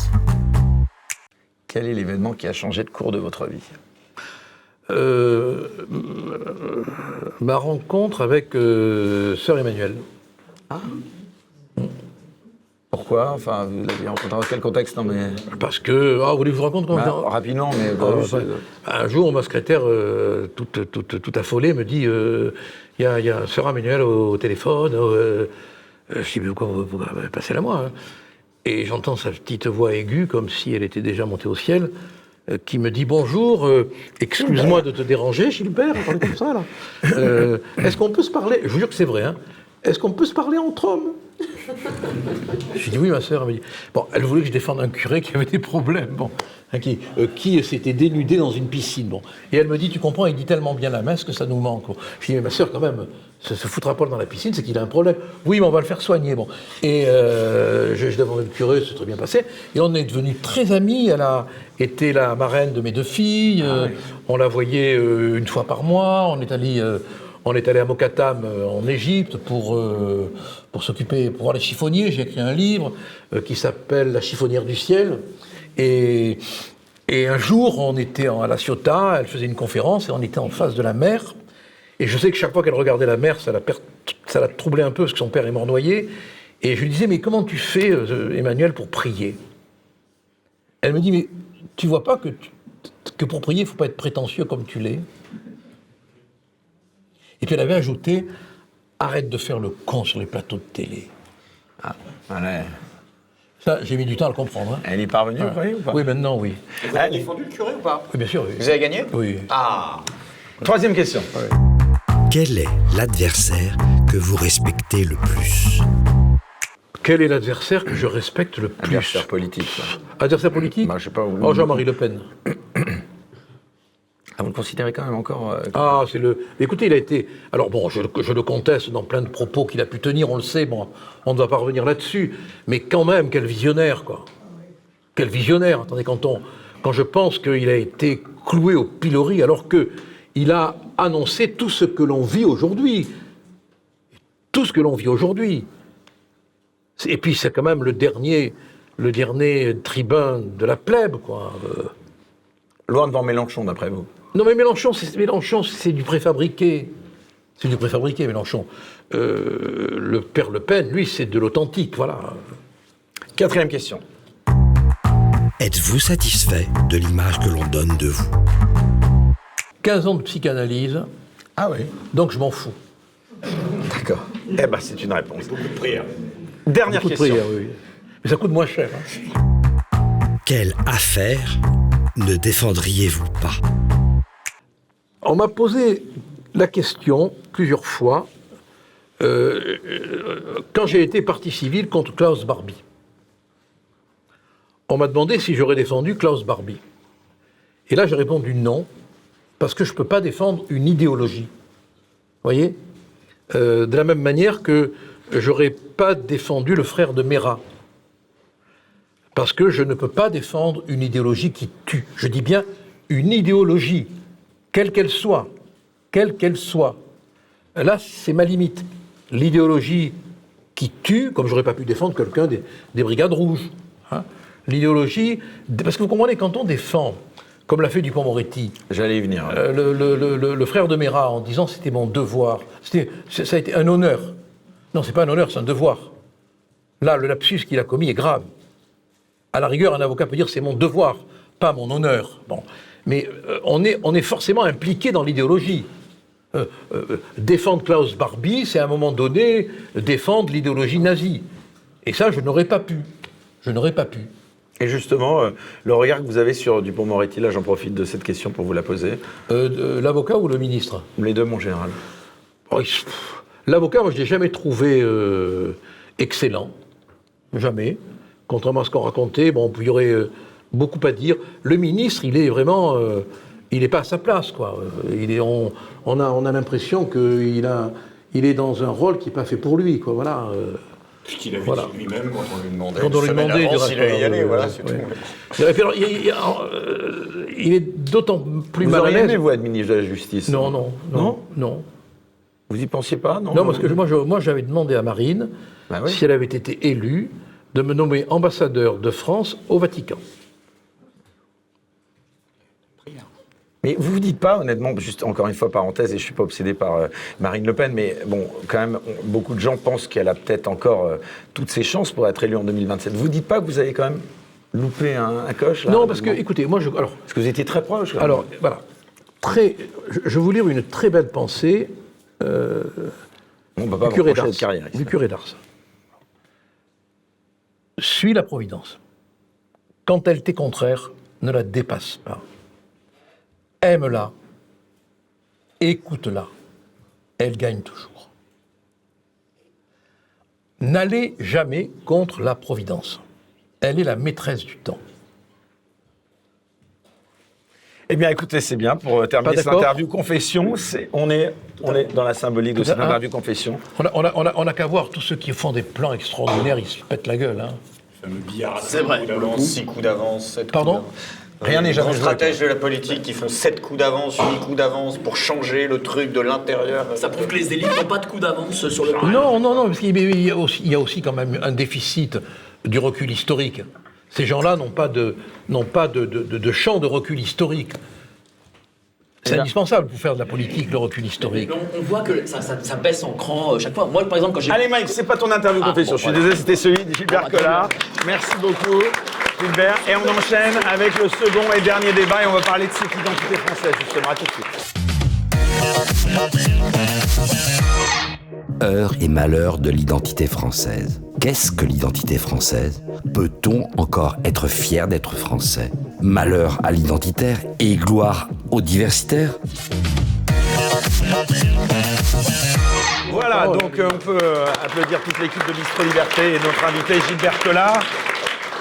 Donc, heure et malheur de l'identité française. Déjà, commençons par définir les termes, si vous le voulez bien, Gilbert Collard. Quels sont, selon vous, les principaux traits de l'identité française ? Ne reprochez pas de poser la question. Non, mais c'est une question qu'il faudrait faire quasiment un colloque pour répondre à cette question. En quoi la France a une identité spécifique pour moi, si je dois répondre spontanément, c'est paysage, paysan, patrie. Et si je devais trouver dans l'intemporalité une incarnation du français, je dirais, tel que je l'aime, Cyrano de Bergerac. Ça fait réagir sur le plateau ou pas ? Non, allez. Moi, ça me surprend presque de la part d'un orateur comme vous, que vous passiez sous silence aussi le plaisir de la parole. Mais, vous savez, alors, le paysan, le paysage et la patrie n'existeraient pas sans la parole. Regardez Maupassant. Ou sont suffisamment éloquents en tant que tel. Voilà, bon, regardez Maupassant. Regardez Colette. Comment pouvez-vous imaginer Maupassant, Colette et beaucoup d'autres sans... parce que l'écriture, c'est la parole. La parole, c'est l'écriture. Bon, sans le paysan, sans le pays, sans la patrie. Et par rapport à tout ce que nous a sorti quand même Éric Zemmour sur... L'héritage... Moi, j'ai... Vas-y. Ah, pardon. Non, vas-y. Non, sur le fait de, être français, c'est s'appeler Robert... Non, je suis pas d'accord avec lui, là. Ah.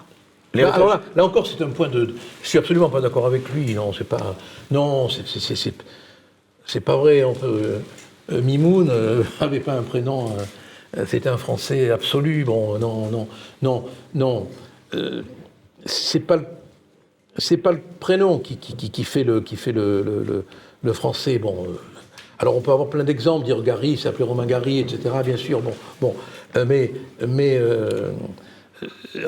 limiter l'identité à un prénom, c'est faire du mal à l'identité. Je crois. Et puis c'est exclure toute une partie de la population française. Et puis c'est exclure toute une partie de la population qui peut avoir un vrai... Vous vous rendez compte le nombre de soldats qui n'avaient pas des prénoms historiquement français, qui sont morts authentiquement pour l'amour de la France. Là, vous parlez de la France, du 19e, du 18e, allez, du 20e jusqu'à la guerre, mais la France de 2023, c'est ça. Qu'est-ce que c'est l'identité de la France 2023 ?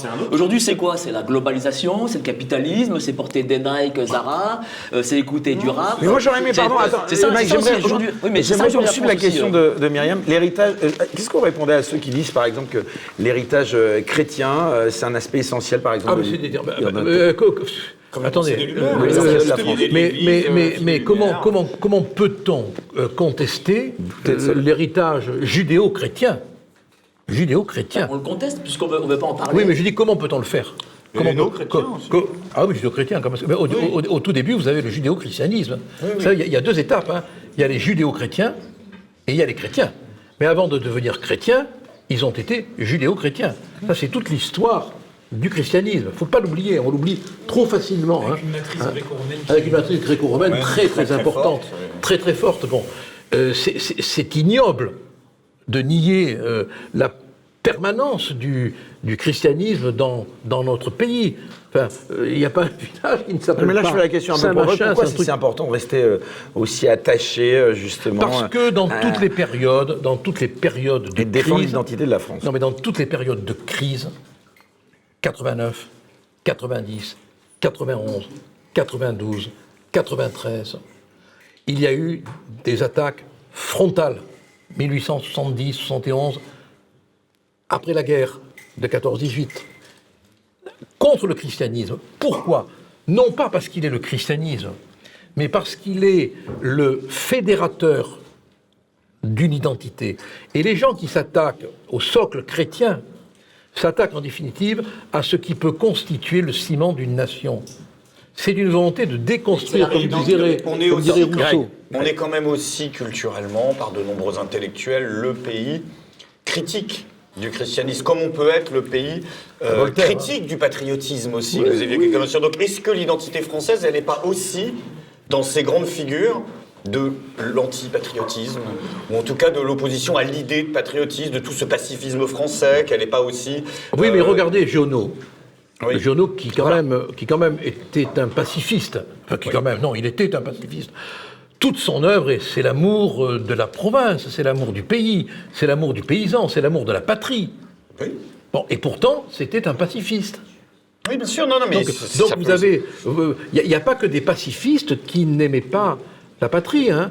Mais aujourd'hui, on a des belliqueux qui ne l'aiment pas. Et rappelez-vous Jaurès, qui était un pacifiste.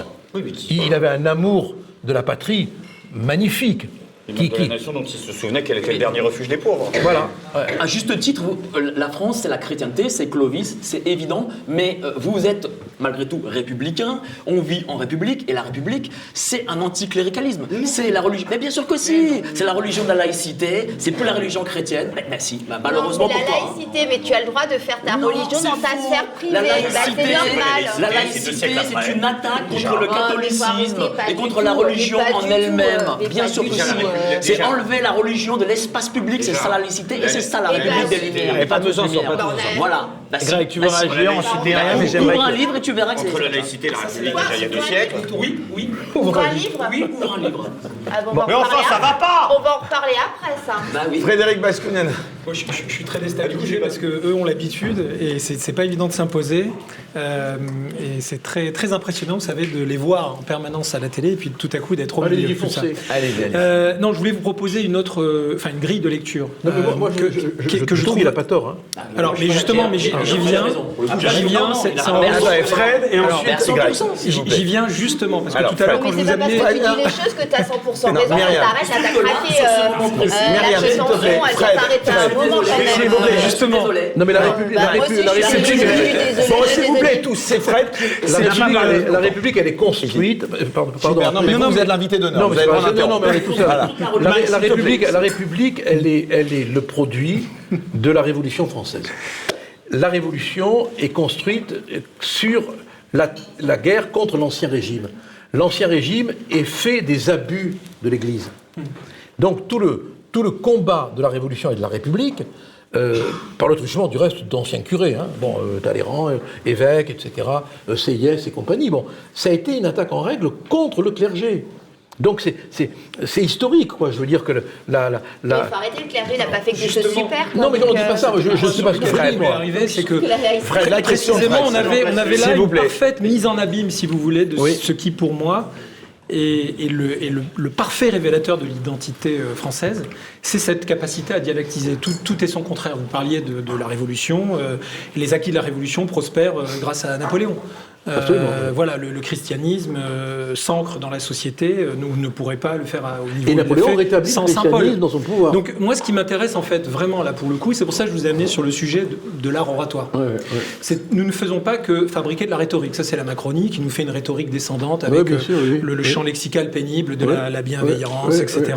pour mieux nous enfler. Par contre, ce qui me semble être le cœur et la matrice héritée de l'époque gréco-romaine et qui fait toute la grandeur des Lumières, c'est notre capacité à faire se frictionner des points de vue complètement opposés, là on le voit bien. On est capable aussi d'amener tout et son contraire via la laïcité. La laïcité au début, je le rappelle, historiquement, ça servait à quoi ? Ça servait à limiter l'influence, voire l'ingérence internationale opérée par le Vatican, quand même. N'oublions pas. Ensuite, on envoie des canons dans les églises. Voilà. Non, mais. Ben c'est comme ça que ça se fait la laïcité, qu'elle s'est imposée. On a envoyé des canons dans les églises. Justement, ça, c'est la jurisprudence de la laïcité. Nuance très importante. C'est sa jurisprudence. C'est Combes. C'est son évolution et son détournement. Un ancien jésuite. Mais les jésuites, on sait ce qu'ils sont. Donc moi, je voulais vous amener sur ce terrain-là, parce qu'on parle d'identité. Je me permets de vous proposer une autre grille de lecture complémentaire, bien sûr, qui ne contredit pas les autres, que j'emprunte à Huntington, d'ailleurs, qui, vous savez, qui a écrit ce bouquin « Qui sommes-nous ». J'aime bien sa distinction entre saillance et substance. Pourquoi ? Parce que, alors, je vais expliquer, la saillance de l'identité, c'est l'importance que nous lui accordons, nous, eu égard à d'autres identités. Et donc, quand on parle de l'identité, on le fait un petit peu trop dans Coucou les nuages, en termes absolus.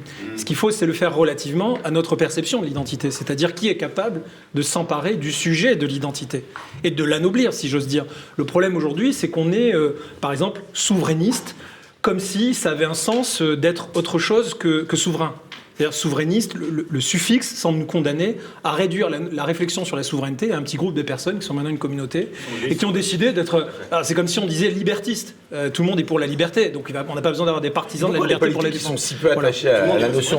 Donc moi, justement, le genre de question que j'aimerais poser à une personne qui, comme vous, a un tel parcours politique, c'est est-ce que vous pensez qu'on peut encore sauver ces notions élémentaires de souveraineté, d'identité française, à l'aune du contact que vous avez eu avec les Français ? Est-ce que vous pensez qu'on peut encore éveiller cette conscience de notre identité? Mais écoutez, c'est une vraie question. Oui, c'est une belle question même. Toute l'histoire de l'attachement à l'identité, c'est l'histoire de l'école. Alors c'est vrai qu'il y a eu ce qu'on a appelé les hussards noirs de la République, avec l'éternel conflit entre le curé et le maître d'école, et le maire. Mais ils cohabitaient. Et ils s'entendaient très bien pour avoir des sphères d'intervention de nature partagée, mais qui maintenaient la cohésion. Et c'est la dialectique. Ça, c'est la dialectique, c'est presque hegelien, hein, parce qu'il y a du contradictoire là-dedans. Hein. Bien sûr. Mais aujourd'hui, si vous voulez, ce qui se passe de très grave, c'est qu'on a... Et c'est Bentolila, le linguiste, qui a raison dans son livre « Comment a-t-on fait ?» pour devenir aussi con. Je crois que c'est le titre du livre approximativement. Hein. Bon, c'est qu'on a dépossédé toute une génération des éléments de captation du réel par déperdition des mots.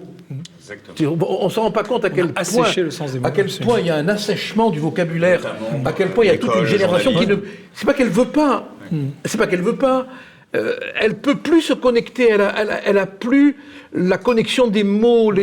On est arrivé au bout de l'usage des mots, quoi. Les mots se meurent. Les mots se meurent. Toute la novlangue contemporaine. D'où la novlangue, d'où Louis XIV en affiche dans le métro.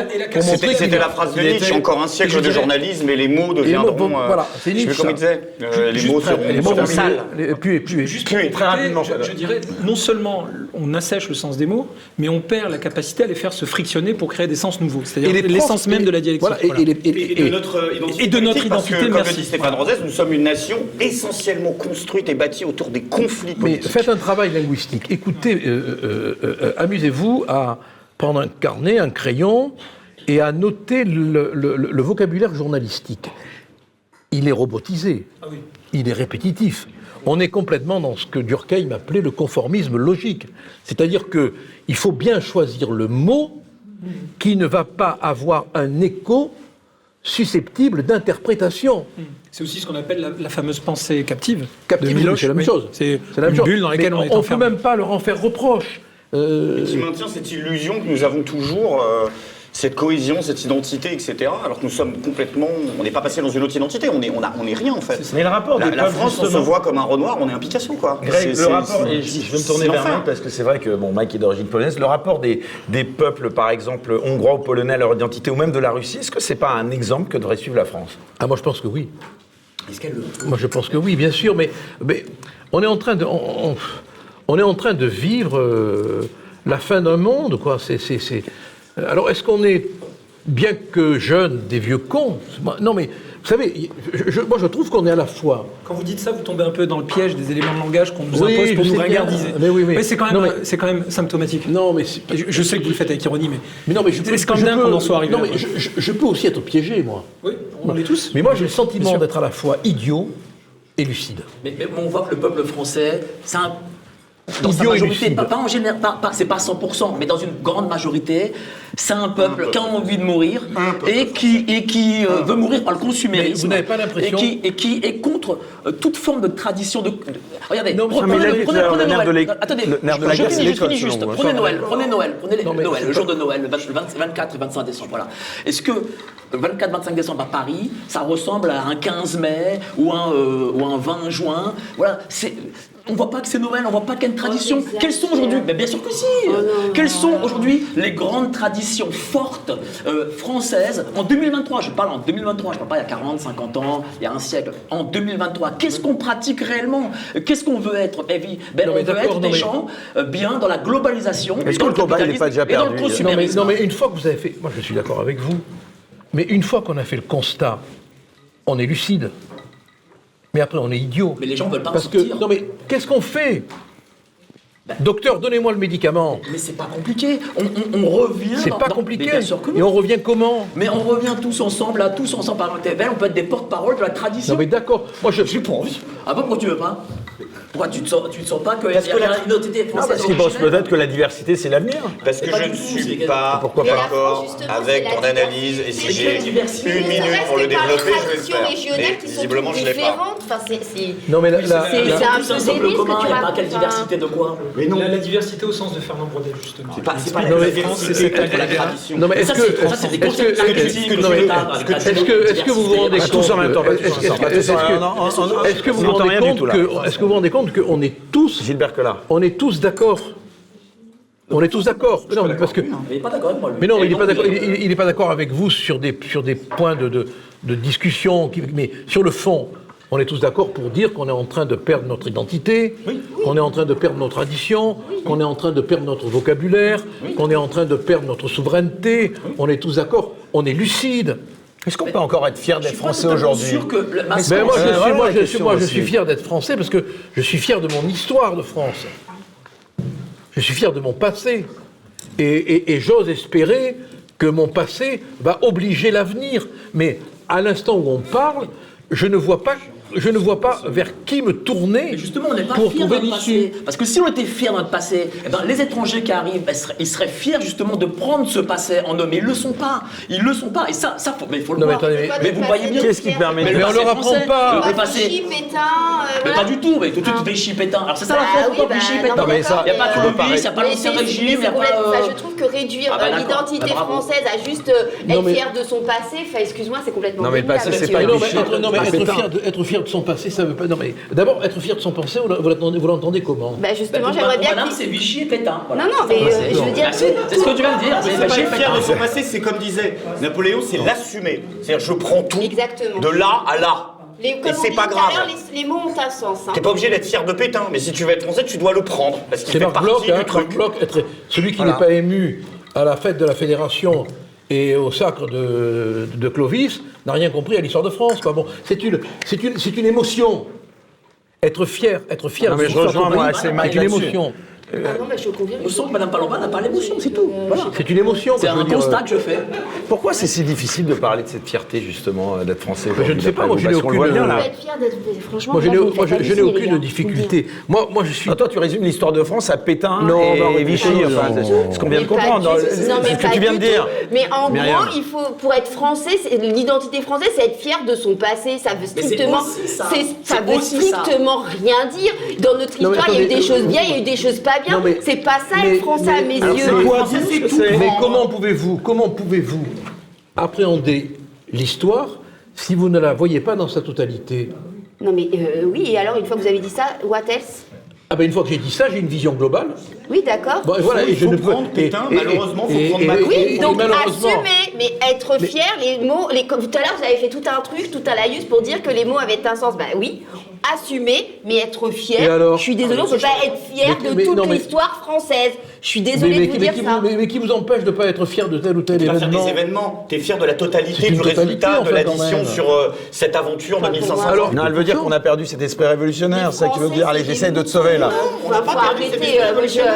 je- La majorité de la population française ne voulait pas la révolution, la majorité de la population française Non, ne voulait j'essaie pas de que Pétain désespérément tombe. sauver autant que je peux Myriam, c'est que tu veux dire devant la réforme des retraites, la Covid, il y a une sédition, et que cet esprit français... L'esprit mais bon. français, il n'est pas là. Je suis C'est pas parce que désolée. tel Français pris individuellement c'est de la merde que t'es pas fier de ce qu'a produit cette tous en même temps, pas tous en avec même ses temps. salauds, avec ses héros, avec ses traîtres. Les événements sont faits par des entre les deux. minorités. Qui Les deviennent événements sont S'il faits vous par plaît, des pas tous minorités. en même temps et dans le public, s'il vous plaît. L'identité, c'est aussi d'être fier de ce que des minorités ont fait Mais bien sûr, par mais le c'est- passé. Voilà, tout simplement. Bah, c'est pas mais ça, je compliqué. suis d'accord avec Bah toi. non, t'es pas d'accord. Bah si, Non, mais parce que de tu m'as là à parlé tout de suite de glorifier toute Vichy. l'histoire française et de dire que le français, il y a une tradition d'être français, excusez-moi, moi à l'heure d'aujourd'hui, quand je vois quand je vois comment les Français ont voté, ce qu'ils font, etc., excusez-moi, je peux pas dire que je suis fière d'être française. Tu veux que je te dise une chose? Mais vous parlez Ça, d'aujourd'hui, ce que tu- là. Le discours que Eh ben tu as, oui, on vous parle du le passé, discours nous. que tu as, On vous parle du quand tu vas à passé. l'étranger, eux n'auront jamais ce discours-là Je dans leur m'en propre pays. fous. Ben si, c'est Eh vrai. ben, je Eh ben, c'est m'en ça le fous. problème de la France aujourd'hui, c'est que les gens, même parfois des Français de souche, disent sur leur propre pays, ah ouais, le pays Allez. de merde, machin. Et ça, ailleurs, ben, ça les choque parce qu'ils ne le font pas et ne disent pas Mais comme ça. excuse-moi, Ben si. actuellement, Ben sous si. Macron, c'est un pays de merde. Ah ben bravo, Oui, ben, bravo à Non, toi. là, je pense qu'on peut pas dire ça non Oui, plus, on quand peut même. pas, on peut pas, on peut pas, Non, on mais- peut pas le, on peut le penser, mais on peut pas le dire. Ben moi, je le dis. Oui. Gilbert Elle a Collard, pas, est-ce elle a que- pas tort là non plus. Est-ce Bon. que malgré tout... Ah, vous trouvez qu'elle a pas tort là Elle a pas tort là. voilà. Bah oui, faut arrêter là avec les grands discours débiles. Non mais attendez, non mais faut appeler un chat un attendez, chat, attendez, hein. est-ce qu'on peut se permettre de dire un mot Oui, allez-y. sans crier? Excusez-moi. Voilà, on va un petit peu redescendre. Mais c'est écrit dessus. Non mais parce que vous, Mais moi, Attendez, Gilbert Collard. un petit mot, voilà. Bon, S'il vous plaît. Moi, je crois que il faut jamais décourager les gens qui veulent créer de l'idéal. Jamais les décourager. Jamais. Même si vous avez le sentiment qu'on est, entre guillemets, un peuple foutu, même si vous avez le sentiment que ça vous regarde, et moi je respecte votre opinion, hein, que notre histoire n'est pas belle. Non, mais on est d'accord. Enfin, comment se pourrait-il que toute l'histoire de France soit une beauté? C'est pas possible. Bon, mais ne découragez pas le panache. Et en parlant de panache, on en est-ce a que vous besoin. Mais non, Ah, voilà. Non, mais attends, Myriam.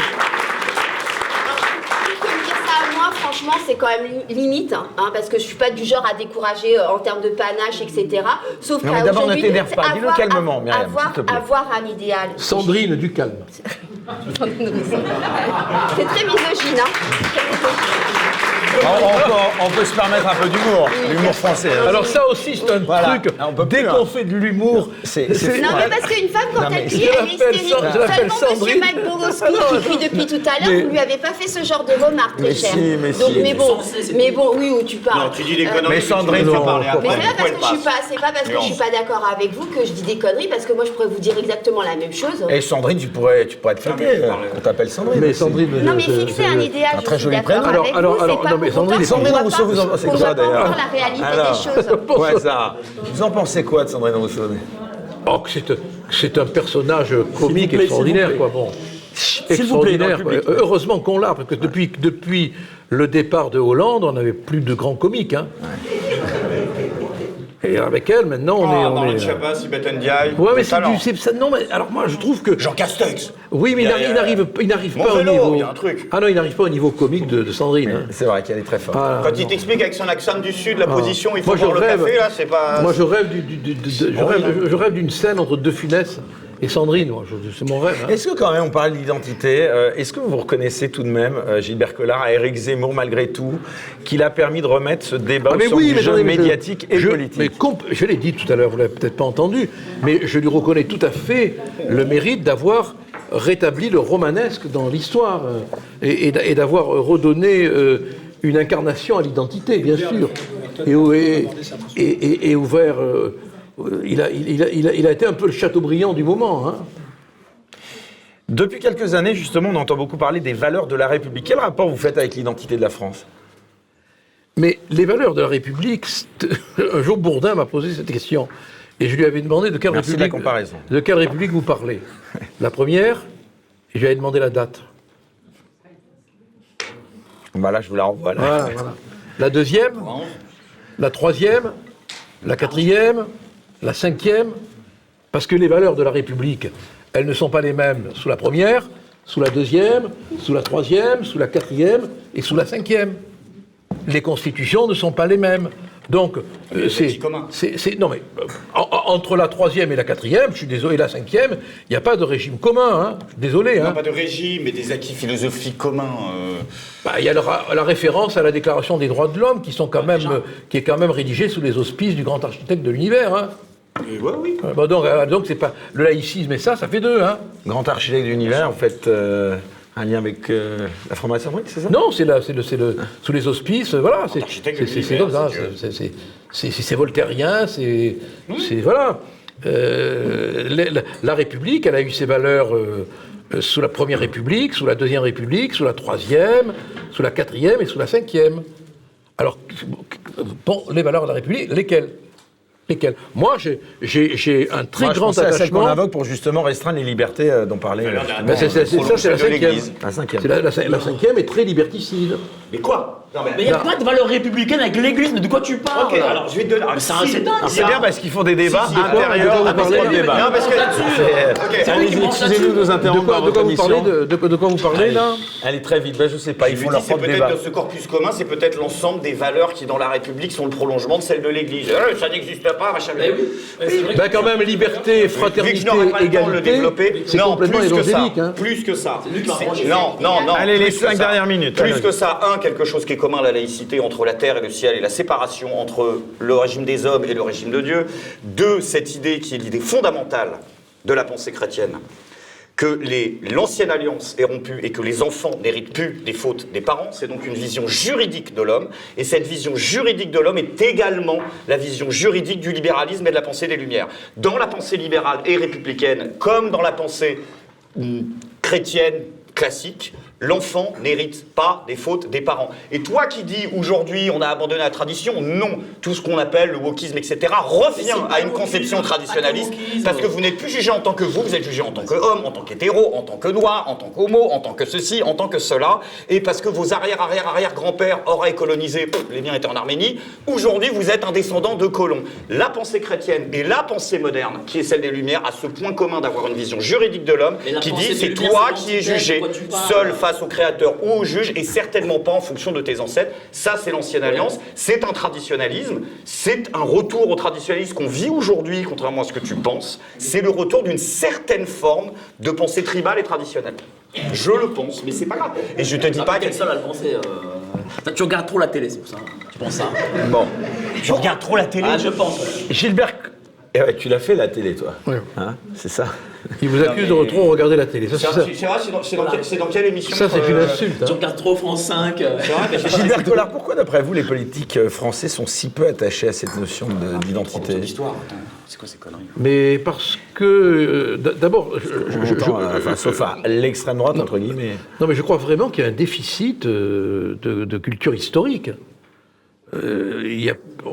Il y a plus cette imprégnation de l'histoire, et puis ils ont peut-être peur aussi de ne pas être entendus. Parce qu'ils s'adressent quand même à toute une génération nouvelle qui n'a pas été élevée là-dedans, quoi. Je veux dire, si vous parlez de Clovis, du sacre de Reims, d'Henri IV, de l'édit de Nantes, de sa révocation par Louis XIV, tout ça, de l'affaire Calas par exemple, de Voltaire et son combat pour la réhabilitation de Calas, donc, qui est un combat qui précède le combat qui a été mené pour la réhabilitation de Dreyfus. C'est en lien complètement, quoi, je veux dire. Hein. Bon, on ne leur apprend plus, vous comprenez. C'est même plus obligatoire. J'ai une anecdote de 10 secondes. Il y a une nana en ce moment, je l'ai vue le jour, c'est Georges qui a partagé ça sur TikTok. Elle a quoi? Elle a 20 ans, cette gamine, 18, 20 ans. Donc, elle est là, et elle joue les énervés, elle vous dit, écoutez, là, je viens de voir, elle comprend pas pourquoi les manifs de Philippot sont encore autorisés. Et elle est là, elle dit, non mais attendez, je sais pas si vous êtes au courant, mais ils ont des drapeaux avec des croix de Lorraine, un je l'ai vu, symbole ça, oui, de oui. l'Allemagne nazie. T'es là, tu fais, ok, donc t'as fait quoi? T'as regardé Arte en noir Non, et non, blanc, non, je t'avais l'ai pas vu, le ça, son? je l'ai vu, Il je s'est l'ai passé vu. quoi en fait? Il y a eu un Et les gens, journaliste- on en est là. Non, en mais fait. il faut faire avec, voilà. Bah, On en est là. avec quoi, ça. voilà. Il y a un C'est journaliste qui s'est planté. Elle pendant vote, longtemps. la dame, elle Il y a un vote. journaliste qui a pensé que le signe des Basques était J'allais dire, était les- une les- ragavé. les- C'était une ragavé. Oui. On en est là. Bon, Et il y a même des gamins qui savent même pas ce que c'est que Marianne. Hein. non. Puis il y a même Non, des ils sont pas, philosophes non. qui vont Alors, en Ukraine comme alors, BHL à côté de. Alors, on parle de la politiques. laïcité, mais quand même, le symbole de la République, c'est Marie-Anne. Marie est la mère de Marie. Il y a une filiation. Enfin, comment peut-on l'oublier, ça? Comment oser dire qu'on n'est pas dans une tradition chrétienne républicaine? Mais pourquoi vous voyez à notre petit niveau, même pourquoi c'est si difficile selon vous de parler de cette identité, de cette fierté aussi d'être français? On le voit là, on l'a bien vu, en 5 minutes ça s'est embrasé. Non, il n'y a pas eu d'embrasement, non, entre mais bon... Myriam, non, Mike, non, De mais... façon sympathique. Non, ils se sont un peu engueulés, mais c'est bien ça aussi. Ça fait non, mais- ça fait partie des... Vous savez, n'oubliez jamais, je crois que c'est Freud qui a dit ça, mais je pourrais me tromper, hein, le premier qui a traité l'autre de con, au lieu de lui mettre une baffe, a inventé la civilisation. Ah ouais, pas mal. Voilà. Je ne sais plus qui a dit ça, mais c'est fondamental. Alors quoi. vous en avez traité beaucoup de cons, vous avez créé beaucoup de Oui, mais je civilisations. n'ai pas mis de baffe. Vous n'en êtes jamais venu enfin, vous n'avez jamais été menacé physiquement, vous? Ah, si, il y a un type qui a été condamné à 2 ans de prison Ah, quand même. pour avoir voulu venir m'égorger chez moi. Oui. J'ai même reçu c'était quoi une grenade? C'était quoi? C'était quoi, Anne-Marie? Un cocktail Molotov, merci. cocktail Molotov. Entre les jambes. Et il y a un journaliste qui a dit, entre les jambes, c'est pas dangereux. Alors, je lui ai répondu, moi, ça me sert encore, malgré mon âge. Vous, si ça peut plus, je suis pour rien. Mais il trouvait que c'était pas grave. Alors, donc, j'ai pris de l'acide, un jet d'acide, qui, heureusement,